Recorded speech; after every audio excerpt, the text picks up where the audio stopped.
अथ सप्तमोऽध्याय।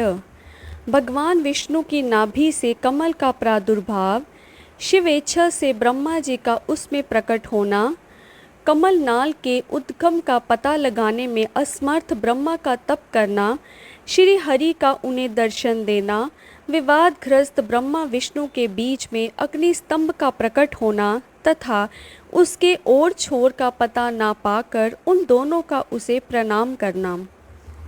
ब्रह्मा जी बोले, हे देवऋषि, जब नारायण देव जल में शयन करने लगे उस समय उनकी नाभि से भगवान शंकर की इच्छा से सहसा एक विशाल तथा उत्तम कमल प्रकट हुआ।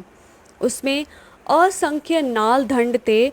उसकी कांति कनेर के फूल के समान पीले रंग की थी तथा उसकी लंबाई और ऊंचाई भी अनंत योजन थी। वह कमल करोड़ों सूर्य के समान प्रकाशित, सुंदर, संपूर्ण तत्व से युक्त, अत्यंत अद्भुत, परम रमणीय, दर्शन के योग्य तथा सबसे उत्तम था। तत्पश्चात कल्याणकारी परमेश्वर सांब सदाशिव ने पूर्ववत प्रयत्न करके मुझे अपने दाहिने अंग से उत्पन्न किया। हे मुने, उन परमेश्वर ने मुझे तुरंत ही अपनी माया से मोहित करके नारायण देव के नाभि कमल में डाल दिया और लीला पूर्वक मुझे वहाँ से प्रकट किया। इस प्रकार उस कमल के पुत्र के रूप में मुझ हिरण्य गर्भ का जन्म हुआ। मेरे 4 मुख हुए और शरीर की कांति लाल हुई। मेरे मस्तक त्रिपुंड की रेखा से अंकित थे। हे तात, भगवान शिव की माया से मोहित होने के कारण मेरी ज्ञान शक्ति इतनी दुर्बल हो रही थी कि मैंने उस कमल के अतिरिक्त दूसरे किसी को भी अपने शरीर का जनक या पिता नहीं जाना।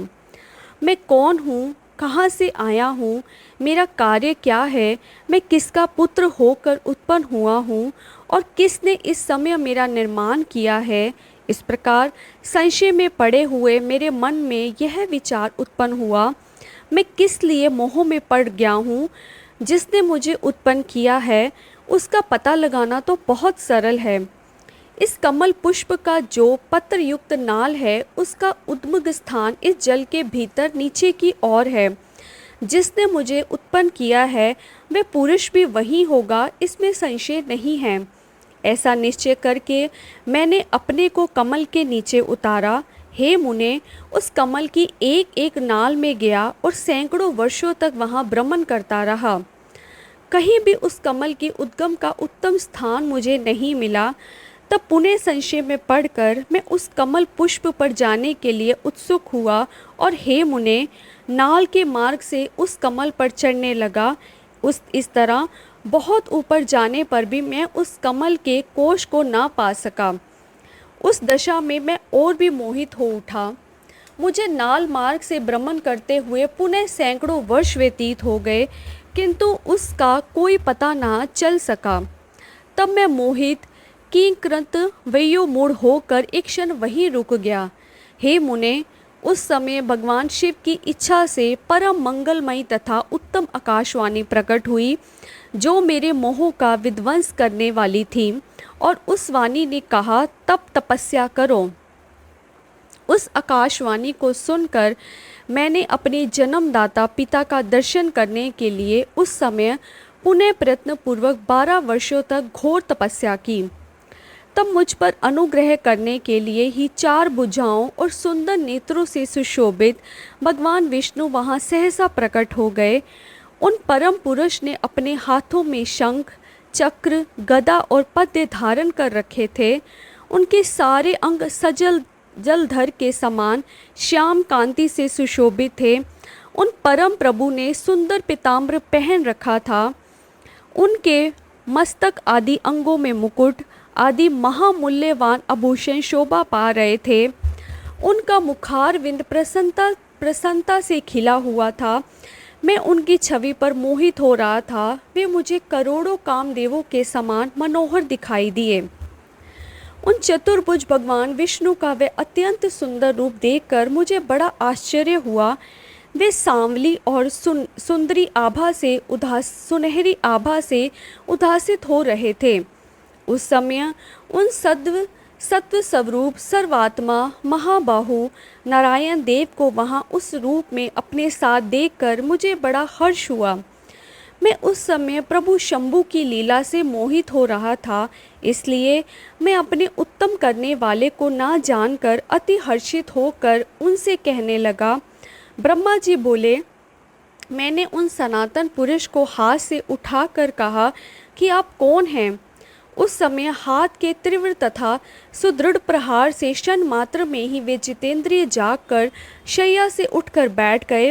तदनंतर अविकल रूप से निद्रा रहित होकर उन राजीव लोचन भगवान विष्णु ने मुझको वहाँ पर अवस्थित देखा और हंसते हुए बार बार मधुवाणी में वे कहने लगे। विष्णु जी बोले, हे वत्स, आपका स्वागत है। हे महाविद्युतमान पितामह, आपका स्वागत है। निर्भय होकर रहिए, मैं आपकी सभी कामनाओं को पूर्ण करूँगा, इसमें संदेह नहीं है। हे देववर्षों, हे देव ऋषि, उनके मंद साहस से युक्त उस वचन को सुनकर रजोगुण के कारण शत्रुता मान बैठकर देवश्रेष्ठ मैं उन जनार्दन भगवान विष्णु से कहने लगा।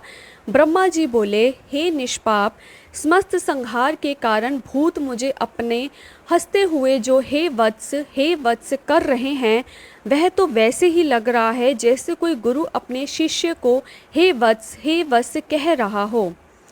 मैं ही संसार का साक्षात कर्ता, प्रकृति का प्रवक्त, सनातन अजन्मा विष्णु ब्रह्मा विष्णु को उत्पन्न करने वाला विश्वात्मा, विधाता, धाता और पुंडरीकाश हूँ।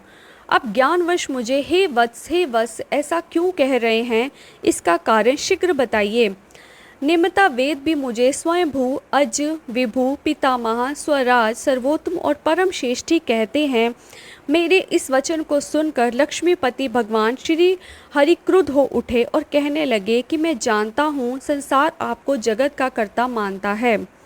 विष्णु जी बोले, आप संसार की सृष्टि करने और पालन करने के लिए मुझ अव्यय के अंग में अवतीर्ण हुए हैं, फिर भी आप मुझ जगन्नाथ नारायण पुरुष परमात्मा निर्विकार पुरुहूत पुरुषुष्ट विष्णु अविच्युत ईशान संसार की उत्पत्ति स्थान रूप नारायण महाबालु और सर्वव्यापक को भूल गए हैं। मेरे ही नाभि कमल से आप उत्पन्न हुए हैं, इसमें संदेह नहीं है। इस विषय में आपका अपराध भी नहीं है, आपके ऊपर तो मेरी माया है। हे चतुर्मुख, सुनिए, यह सत्य है कि मैं ही सभी देवों का ईश्वर हूँ। मैं ही कर्ता, हर्ता और भरता हूँ। मेरे समान अन्य शक्तिशाली कोई देव नहीं है। हे पितामह, मैं ही पर ब्रह्मा तथा परम तत्व हूँ। मैं ही परम ज्योति और वह परमात्मा विभु हूँ। इस जगत में आज तो यह सब चराचर दिखाई दे रहा है और सुनाई पड़ रहा है। हे चतुर्मुख, यह जो कुछ भी है वह मुझ में व्याप्त है, ऐसा आप जान ले। मैंने ही सृष्टि के पहले जगत के 24 अव्यक्त तत्वों की रचना की है। उन्हीं तत्वों से प्राणियों के शरीर धार अणुओं का निर्माण होता है और क्रोध भय आदि षड गुणों की सृष्टि हुई है।